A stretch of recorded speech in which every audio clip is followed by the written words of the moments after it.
Doma máme 3 počítače na stream, ale čo to vo výsledku znamená? Poďme na to. V prvom rade používame Dual Stream PC Setup. Čo to znamená? 2 počítače na 1 stream. No a ako to súvisí s tým všetkým? Toto konkrétne je streaming setup.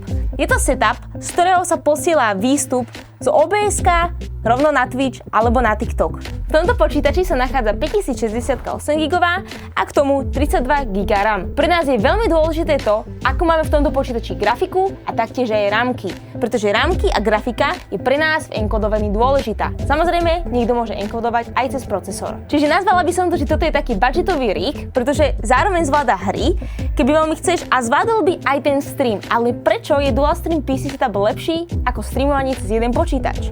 K tomu sa hneď dostaneme. Tých dôvodov je niekoľko.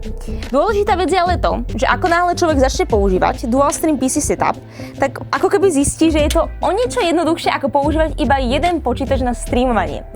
Možno to vo výsledku pôsobí, že to bude zložitejšie, ale zložitejšie to nie je. Hlavná výhoda tohto Dual Stream PC setupu je tá, že ako náhle napríklad potrebuješ akýkoľvek update grafiky pri ku príkladu nových hrách, tak nemusíš vypínať a zapínať stream. A podľa mňa toto je niečo, čím sa stretol v podstate každý streamer.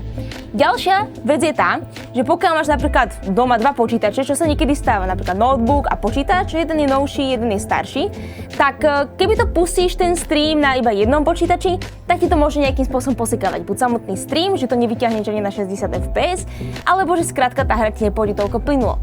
Ale ako náhle máš aj jeden slabší počítač a druhý povedzme tiež slabší, tak ich dokážeš spolu spojiť a jeden sa stará celkovo iba o hru a ďalší sa stará o to, aby bol ten stream posielaný ďalej. Toto je náš gaming PC. V tomto počítači sa nachádza 4070 Ti Super Gaming Slim, 16 GB a k tomu, keďže aj editujeme, alebo teda Veronika hlavne edituje, tak sa tu nachádza 48 GB ramiek. Stále by to samozrejme ideálne mohlo byť viac, ale aj to stačí. No a gaming počítač, ako sme povedali, sa stará v podstate len čisto o hru a v tomto prípade, keď nie je stream, tak aj o edit. Čo my považujeme za nejakú najväčšiu výhodu Dual Stream PC setupu, tak asi tá jednoduchosť v tom nadstavení. Že ty vôbec neriešiš, dá sa povedať, gaming setup, ten len skrátka nadstavíš, že pôjde cez capture kartu, ktorá sa nachádza práve v tomto počítači a nachádza sa tu dole. Máme konkrétne Avermedium. No a tu nastáva ten základný problém, že ako si vlastne prevediem zvuk a obraz. Jediná vec, čo ti stačí, je dať HDMI kábel do tohto počítaču a dať ho do tej spomínanej capture karty, ktorý len zapojíš. No a prakticky to máš úplne pripravené. V OBS-ku si nastavíš, že chceš dať nový zdroj a šupneš tam proste tento počítač, budeš to mať ako proste nejakú webku. A zároveň potom spravíš to, že v tomto počítači nastavíš, v tom gamingovom, aby si zvuk mal vlastne tú capture kartu. A keď to urobíš, tak tu nastáva ďalší kritický moment, kde ľudia zbytočne podľa mňa investujú a ani nemusia. My to máme poriešené celkom tak budžetovo a podľa mňa stále veľmi dobre. Ten zvuk, ktorý je v tomto počítači, aby ste ho počuli vy na streame a zároveň aj my, tak máme zvuk nastavený ako monitorovanie a výstup.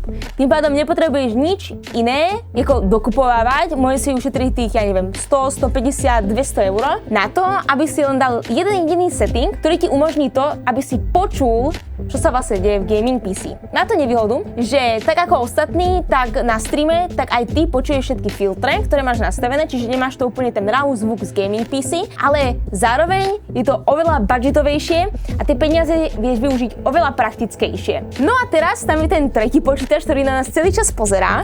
Zároveň ešte by som dodala, že ako náhle už má človek v počítači capture kartu alebo nejakým iným spôsobom, pretože nemusí byť vyslovene v počítači, môžeš mať aj takú, ktorá sa len skrátka niekde položí na zem a pripojíš to ako externe mimo počítaču. My to máme takýmto spôsobom. No a ako náhle už máš capture kartu a máš Dual Stream PC setup, tak vieš jednoducho spraviť jednu vec. A to konkrétne, že ak vlastníš, tuto to môžeš vidieť za mňou, ak napríklad vlastníš PS5, máme tam aj PS3, máme tam aj PS2, tak nemusíš vlastne žiadnu jednu capture kartu dokupovať, hej?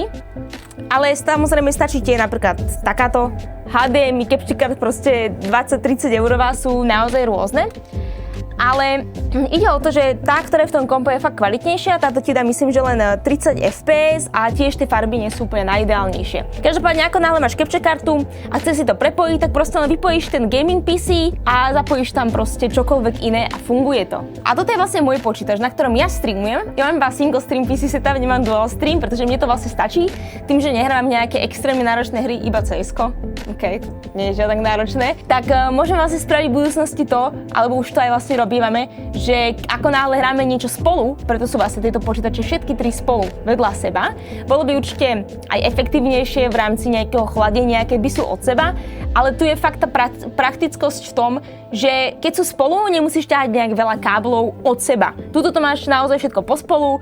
A áno, je tu niekedy celkom dosť teplo, ale tak na to na jednu stranu je aj klimatizácia a na druhú stranu, keby to neboli počítače, tak aj svetla ťa dokážu dosť pekne ako otepliť. A to som ešte nedopovedala, že tým, že jeden počítač je napojený, tak potom napríklad, keď chceme nejak spojiť povedzme výstup, že čo má Veronika, zároveň aj ja, tak môžeš použiť nejakú lacnejšiu capture kartu, do nej pasnúť vlastne ten druhý počítač a máš vlastne dva obrazy, ok? Tak toto vieš robiť do nekonečna s hocičím. Ale to som len chcela povedať, že naozaj tie riešenia toho, ako človek môže streamovať, je ich nie veľa, ok? No nie veľa, cez konzolu, potom môžeš ísť cez počítač, potom môžeš tým dual stream PC setupom, že tých možností je viacej. A niekedy, aj keď sa to zdá ako investícia, ktorá ti extra nič neprinesie, tak ja poviem úprimne, že my sme nesmierne spokojné, odkedy vlastne máme dual stream PC setup, pretože nám to tak ako otvorilo oči v tom, že veci vedia byť aj jednoduchšie. Ja si pamätám, keď sme mali proste single stream PC setup a teraz vyšla hra, bolo tam strašne veľa nejakých glitchov skrz to, že si nemal updatenutú grafiku a teraz sa musel vypnúť, zapnúť stream. A teraz čo? No tak vypne, zapne stream a potom to pôjde, nie? Alebo že zrazu bolo, že počítač potrebuje reštart, alebo proste aktualizácia.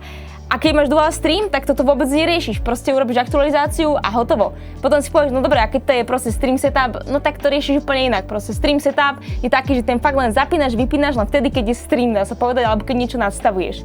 No to je ďalšia výhoda. Keď niečo nastavuješ, tak tie veci sú také zase jednoduchšie, pretože ty nemusíš riešiť to, že no tam mám hen taký zvuk nastavený, proste máš to ako dve separátne zariadenia a tak sa vlastne k tomu aj správaš. Keď chceš niečo urobiť v gamingu, tak to vlastne urobíš v podstate v gamingu. OK, nastavenie grafiky, hen tie veci v hre a tak ďalej. A keď máš skrátka ako stream setup, tak tam fakt riešiš len stream. Nič viac, nič menej. Potom môže byť taká otázka toho, že akým spôsobom my vlastne ako tie počítače ovládame, pretože mať na stole napríklad dve klávesnice a dve myši je celkom také, že nepraktické. V decembri nám vyšlo video aj o setupoch, volá sa to Setup Tour, môžeš si to isto pozrieť, tam je to všetko vlastne vysvetlené, že čo používame, čo nepoužívame.